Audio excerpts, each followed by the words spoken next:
नंदुरबार सुरत इंदोर राष्ट्रीय महामार्गाच्या कामाचा दुसरा टप्पा सध्या नवापूर ते कोडदा दरम्यान सुरू असताना आज नवापूर तालुक्यातील विसरवाडीजवळ भीषण अपघात घडला।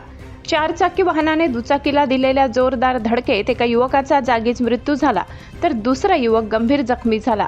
मिळालेल्या माहितीनुसार मृत युवकाचे काही दिवसात लग्न होणार होते। तो लग्नाच्या पत्रिका वाटण्यासाठी बाहेर पडला असताना हा दुर्दैवी अपघात घडला।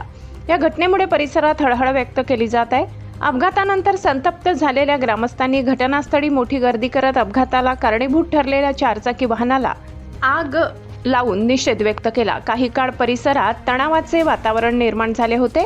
ग्रामस्थांनी रस्ता बांधकाम करणाऱ्या ठेकेदारावर गंभीर आरोप करत सांगितले की महामार्गाचे काम सुरू असताना कोणतेही सूचना फलक, दिशादर्शक फलक किंवा सुरक्षिततेची उपाययोजना करण्यात आलेली नाही। रस्त्यावर ठिकठिकाणी खड्डे खोदले असून मातीचे ढिगारे साचले। उडणाऱ्या धुळीमुळे वाहन चालकांना समोरचे दिसत नाही, त्यामुळे अपघातांची मालिका सुरू असल्याचा आरोप नागरिकांनी केला। या पार्श्वभूमीवर संबंधित ठेकेदारावर गुन्हा दाखल करावा अशी जोरदार मागणी ग्रामस्थांनी केली आहे। दरम्यान पोलिसांनी घटनास्थळी धाव घेत परिस्थिती नियंत्रणात आणली असून पुढील तपास सुरू आहे। जखमी युवकावर ग्रामीण रुग्णालयात उपचार सुरू आहे।